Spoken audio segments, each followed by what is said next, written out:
Thom Hartmann here on the news. You need to know this. The Greek situation is still unresolved.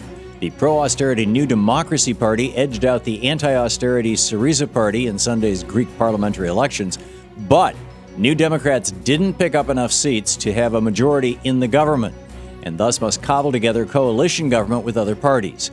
But the Syriza Party, which came in second and is staunchly opposed to more austerity, has rejected calls from New Democracy to form a coalition government. As part of the bailout agreement, Greece must raise more than 15 billion euros by selling off its commons, cutting budgets, laying off 150,000 government workers. But in order to form a coalition government, the New Democracy Party may be forced to renegotiate these terms. Meanwhile, in France, parliamentary elections gave the socialists a big victory over the weekend. Now in control of both chambers of parliament and the presidency, French socialists plan to soften the German-led austerity drive around Europe, raise taxes on wealthy people and corporations, and put more people back to work with stimulus spending. So even though Greece fell just short of striking the first major blow to the technocrats' European austerity agenda, France succeeded. And for the first time since the global economy went into a meltdown in 2007, austerity is not the only option on the table anymore. In screwed news, 1.9 million American transportation workers are being held hostage by Republicans in the House of Representatives.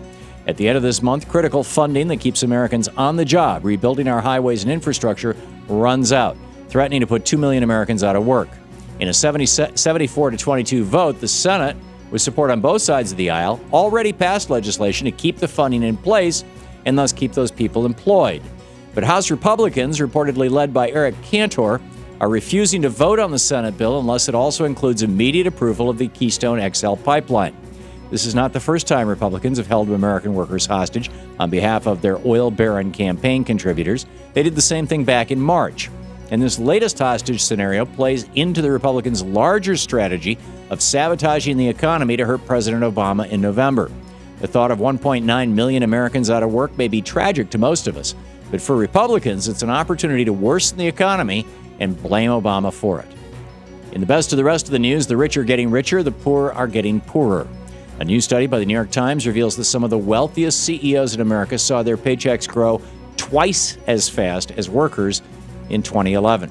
The median pay for America's 200 highest paid CEOs jumped up 5%, $14.5 million.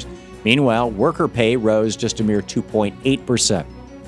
Now, Fortune 500 CEOs make 380 times more than their average worker and have seen their pay increase 127 times faster than their workers since Reagan moved into the White House. Despite all of this, Republicans are pushing bankster Mitt Romney for president, a multimillionaire who's pledging to give even bigger tax cuts to his rich friends on Wall Street while shoving austerity down the throats of the rest of us. With billionaires running for elections, America is already looking like a banana republic, but if bankster Romney wins, the transformation will be complete. An estimated 50,000 people took to the streets of New York City on Sunday to silently march against the New York Police Department's controversial stop and frisk policy. That policy allows police officers on the streets to randomly stop people and search them with little to no probable cause. Roughly 300 civil rights groups took part in the march, arguing that stop and frisk unconstitutionally targets blacks and Hispanics. In 2011 alone, more than 685,000 people were stopped on the street by NYPD officers despite no charges being filed. Of those people, 87% were black or Hispanic. According to reports from alternate reporter Kristen Gwynn, the peaceful march turned chaotic when officers split the march in two and tried to kettle in a group of demonstrators. Several people were arrested. Georgia homeowners are being robbed by their own state legislature. As part of the mortgage fraud settlement earlier this year, struggling homeowners in Georgia got more than $800 million in financial assistance paid for by the banksters who had perpetrated a massive nationwide foreclosure fraud. But despite 1 out of every 3 Georgia homeowners being underwater on their mortgage, Republicans in Georgia are diverting $100 million of that settlement money away from homeowners and into the pockets of crony corporations in the form of massive corporate welfare tax breaks. And finally, Republicans in Louisiana thought they had it all figured out when they pushed a massive education privatization plan that funnels huge amounts of taxpayer dollars away from public education and toward private religious education. As Republican Governor Bobby Jindal said about the state taking millions from public schools and giving it to private religious schools, we are changing the way we deliver education.